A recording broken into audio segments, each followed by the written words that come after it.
నమస్తే friends. TDP official spokes person Sudhakar Reddy గారు, అతను మోస్ట్ సీనియర్. టీడీపీ పార్టీలో నుంచి ఒక 5-6 గట్టోలను తీసుకున్నా అందులో ఆయన కంపల్సరీ ఉంటారు. ఆయన ఈ మధ్య TV5కి ఇంటర్వ్యూ ఇస్తూ టీడీపీ పార్టీ మీద లిటరల్గా దాడి చేశారు. అనరాని మాటలు అన్నారు.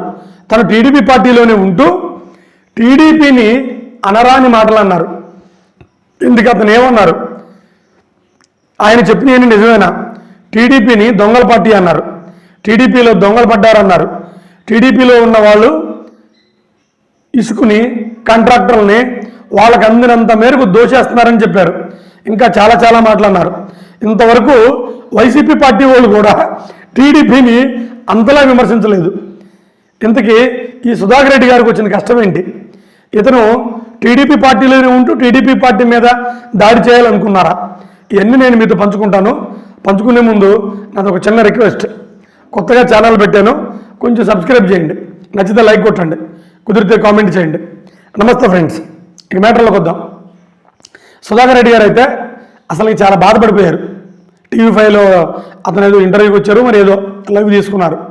అందులో అతను అన్న మాటలు ఏంటంటే, టీడీపీ పార్టీలో చాలామంది ఎమ్మెల్యేలు చాలా కుంభకోణాలు చేస్తున్నారు, ఇసుక దోపిడీ చేస్తున్నారు, ప్రకృతి వనరులు మైనింగ్ని దోపిడీ చేస్తున్నారు, లంచాలకి ఎంత కావాలంటే అంత తీసుకుంటున్నారు, చిన్న పార్టీ పదవికి కూడా, మండల స్థాయి పార్టీ పదవికి కూడా 30 లక్షలు 40 లక్షలు తీసుకుంటున్నారు. అసలు టీడీపీ పార్టీ అసలు నాకేం అర్థం కావట్లేదు. చంద్రబాబు నాయుడు కూడా ఆయన మాట కూడా వీళ్ళు ఎవరు వింటలేదు. ఇంకో రకంగా చెప్పాల్సి వస్తే టీడీపీ పార్టీలో దొంగలు పడ్డారు. అసలు ఇది పార్టీ ఎడిపోతుందో నాకు తెలియట్లేదు. 2029లో ఈ ఎమ్మెల్యేలు వీళ్ళే టీడీపీ పార్టీని భూస్థాపితం చేస్తారు. నాకైతే పిచ్చెక్కిపోతుంది. నేనే ఈ పార్టీల నుంచి బయటకు వచ్చేసి వీళ్ళందరూ కుంభకోణాలు బయట పెట్టాలనుకుంటున్నాను. ఇవన్నీ మోత మోగించారు. ఇక్కడ నా అనాలిసిస్ ఏంటంటే, ఇంకా మళ్ళీ ఆయన చంద్రబాబు నాయుడు గారికి ఇవన్నీ తెలియదు. ఇక్కడ నాకు విడ్డూరంగా అనిపించింది. ఈ పాయింట్ని నేను అనాలిసిస్ చేయాలనుకుంటున్నాను. టీడీపీ ఎమ్మెల్యేలు ఏం చేస్తున్నారు చంద్రబాబు నాయుడు గారికి తెలియదా? తెలుసు. ఎందుకు తెలుసు అంటున్నానంటే, చంద్రబాబు నాయుడు గారు సీట్ ఇచ్చేటప్పుడు గెలుపు గుర్రాలు అంటే బాగా డబ్బున్న వాళ్ళకి ఇచ్చారు. మరి వాళ్ళు కనీసం ఒక 10 కోట్లు 15 కోట్లు అంటే నాకు కరెక్ట్ ఐడియా లేదు, ఎంతో సార్ డబ్బు పెట్టేస్తారు. అవునా? మరి డబ్బు పెట్టినప్పుడు ఇది ఆటోమేటిక్గా వ్యాపారం అయిపోయింది. అంటే వాళ్ళు ఎమ్మెల్యేగా ఎంపీగా ఎంటర్ అయినప్పుడు వాళ్ళు ఏం చేస్తున్నారు? పెట్టుబడి పెట్టారు. మరి పెట్టుబడి రావాలి కదా. మరి పెట్టుబడి రావాలంటే ఏం చేయాలి? అంతే, వాళ్ళకి వచ్చే శాలరీలు సరిపోవు. అందుకని వాళ్ళు ఏం చేస్తారు? లంచాలు తీసుకుంటారు, స్కాములు చేస్తారు, కుంభకోణాలు చేస్తారు, ప్రకృతిని అమ్మేస్తారు. It's common. మరి చంద్రబాబు నాయుడు గారికి ఏం తెలియదు అంటే తెలుసు. తెలిసిన ఆయన ఏం చేయాలంటే చేయలేరు.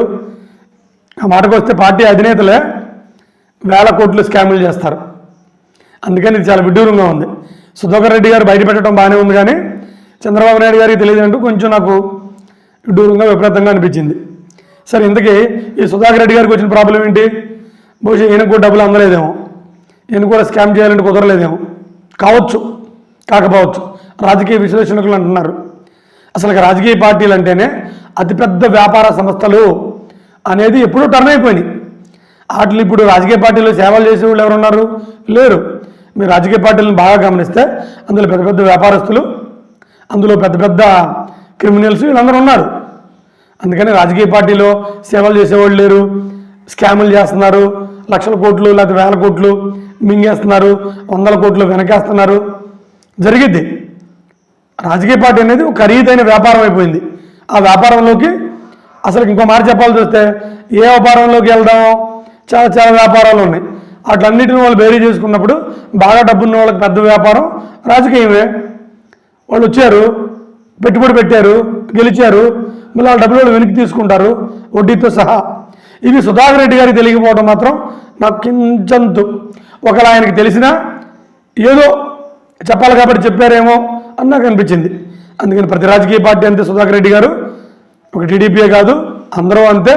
ఇక్కడ 2029లో గెలిచిద్దా ఓడిద్దా అనేది ప్రజలు నిర్ణయిస్తారు. ప్రతి రాజకీయ పార్టీ వ్యాపారాలు చేసుకునే ఒక అద్భుతమైన వ్యవస్థలుగా మారిపోయింది.